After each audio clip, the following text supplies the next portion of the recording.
ଯେ ଆସନ୍ତା ମାର୍ଚ୍ଚ 5 ତାରିଖ ଦିନ ପ୍ରବାଦ ପୁରୁଷ ବିଜୁ ବାବୁଙ୍କର ତାଙ୍କର ଜୟନ୍ତୀ ସାରା ଓଡ଼ିଶାରେ ପାଳିତ ହେବା ପାଇଁ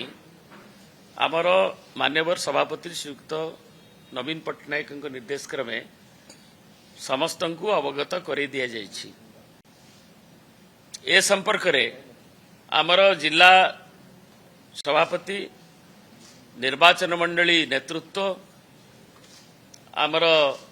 ନିର୍ବାଚିତ ବିଧାୟକ ବିଧାୟିକା ସାଂସଦଙ୍କଠାରୁ ଆରମ୍ଭ କରି ଯୁବ ଛାତ୍ର ମହିଳା ଯେଉଁ ଆମର ଛାମୁଆ ସଂଗଠନ ଗୁଡ଼ିକ ରହିଛି ତାର ରାଜ୍ୟ କାର୍ଯ୍ୟକର୍ତ୍ତାଙ୍କଠୁ ନେଇ ସେମାନେ ଅନ୍ୟ କର୍ମକର୍ତ୍ତାଙ୍କ ଯାଏଁ ଏବଂ ବିଭିନ୍ନ ସାମୁଖ୍ୟ ଯେଉଁ ରହିଛି ଶ୍ରମିକ ସାମୁଖ୍ୟଠୁ ଆରମ୍ଭ କରି ସାଂସ୍କୃତିକ ସାମୁଖ୍ୟଠୁ ନେଇ ଯେଉଁ ସେଲ୍ ଗୁଡ଼ିକ ରହିଛି କୃଷକ ସେଲ୍ଠୁ ନେଇକରି ସେମାନଙ୍କର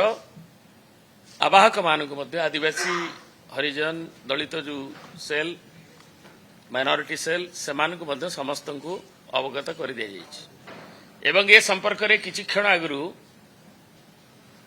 ଆମେ ପୁଙ୍ଖାନୁପୁଙ୍ଖ ଭାବରେ ପ୍ରାୟ 1 ଘଣ୍ଟା ଧରି ଗୋଟିଏ ଭିସି ସମସ୍ତଙ୍କର ଯୋଗଦାନରେ ଭିସି ଜରିଆରେ ଆଭାସୀ ଜରିଆରେ ସମସ୍ତଙ୍କୁ ଅବଗତ କରାଇ ଦିଆଯାଇଛି ଏବଂ ସେଦିନ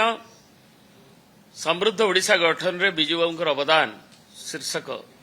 ଆଲୋଚନା ଏବଂ ବିଭିନ୍ନ ଜିଲ୍ଲାରୁ ବି ଆମେ ଯେଉଁ ଇନପୁଟ୍ ପାଇଲୁ ଯେ ସେଥିରେ ବି କାର୍ଯ୍ୟକ୍ରମ ପ୍ରତିବର୍ଷ ଭଳି ଏ ଆଲୋଚନା ଚକ୍ର ପ୍ରତିମୂର୍ତ୍ତିରେ ମାଲ୍ୟାର୍ପଣ ଦେଶାତ୍ମକ ସଙ୍ଗୀତ ଗାନ ତା ସାଙ୍ଗରେ ଅନେକ ଜାଗାରେ ବି ପ୍ରାୟ ଆମର ରକ୍ତଦାନଠୁ ଆରମ୍ଭ କରି ବିଭିନ୍ନ କାର୍ଯ୍ୟକ୍ରମ ମଧ୍ୟ ପ୍ରାନ୍ତୀୟ ସ୍ତରରେ କ୍ଷେତ୍ରୀୟ ସ୍ତରରେ ନିଆଯାଉଛି।